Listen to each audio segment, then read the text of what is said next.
Auburndale Speedway, an exceptionally clean, well-run racing plant not far from Orlando, Florida. This event represents our first-time coverage of an evening race. Several things prompted us to load up the equipment and try it. First of all, we heard it was an extremely well-lit track, that the promoter, Bill Reno, was one of the best in the business, and that they'd have one of the biggest field of midgets ever assembled. When we arrived, we found it all to be true. When you're a dyed-in-the-wool midget fan like I am, and you get to a track and see over 60 of them, you feel like a kid with a $10 bill in a candy store. The sanctioning body of NAMAR has some excellent machinery, as well as perhaps the best midget drivers in the country. When they lined up for the main event, number 2, Denny Lott, had the pole with 69 Bob Houck alongside. 63 Dan Gurley and 51 Kevin Olson shared the second row. Ron Canterbury and Gary Schooley took over the third row, with Ken Schrader, Les Scott, Newt White, and Gary Hoppy rounding out the top 10. Now, all 24 cars for this main event holding their 2 abreast formation well, and they wind them up for the green flag, and they're gone. The white number 2, Denny Lott, grabs the lead on the green flag, but Bob Houck in number 69 takes it away down the back chute.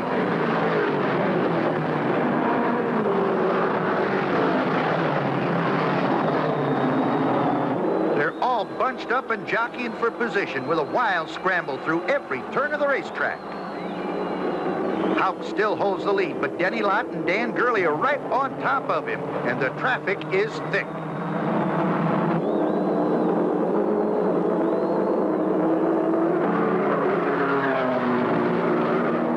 On lap 2, there's a 3-car bummer in turn 1. The cars involved were number 8, Larry Fritz, number 41, Ron Canterbury, and 51, Kevin Olson. It brought out the first yellow silk of the race, but the cleanup crews and wreckers were out on the track quickly. A couple of minutes later, all cars came down for the restart. Once again, 69 Bob Houck is the front runner, but Denny Lott in car 2 challenges on every turn.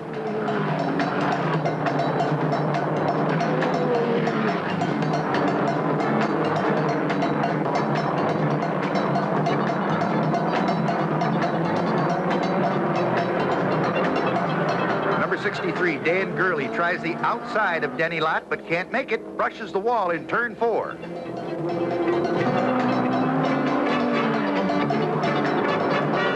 Entering the 4th pocket, Denny Lott finds a hole on the inside of Houck and drives through to take the lead.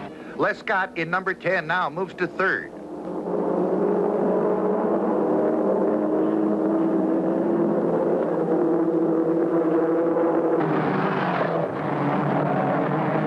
Look out, turn 2. The second yellow light of the race comes on during lap 9. 2 cars spun in the first turn, and Ken Schrader, in number 15, shot up high to the outside and careened off the concrete retaining wall. Here it is again from our trackside camera.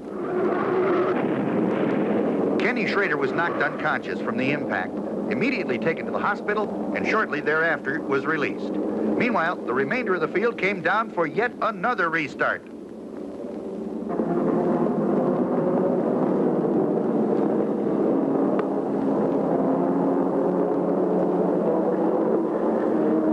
Les Scott in car 10 leads the pack onto the back chute, but now Newt White in number 96 holds down on the second spot, and he's a charger.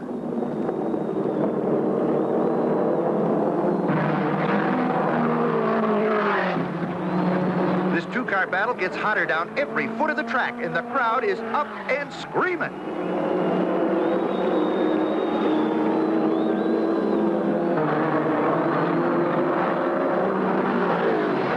In the 3rd turn, number 82, driven by Tom Steiner, dives into the low groove to pass Dan Gurley and take over the 3rd position. Now it's Scott, White, and Steiner.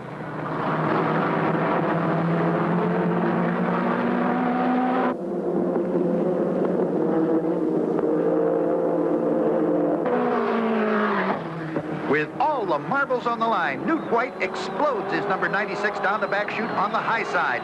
Les Scott gets trapped behind a slower car, and Newt White, with just a few laps to go, now owns the lead.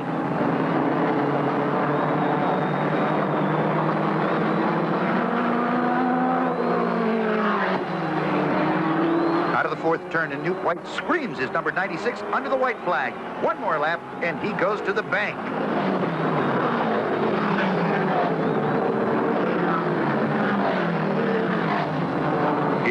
comes Newt White, winner of the 1975 International Motor Olympics.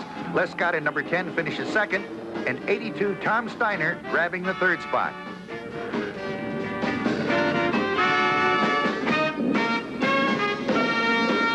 A tired but very happy Newt White pulls into victory lane, receives a great ovation from the fans, and, of course, a kiss from the very pretty Queen. This was perhaps Newt's biggest win. Along with the lion's share of the purse, he takes home the Olympics gold medal. Les Scott is awarded the second place silver medal. Tom Steiner receives the third place bronze medal. And for the spectators, they enjoyed a spectacular evening with the Midgets.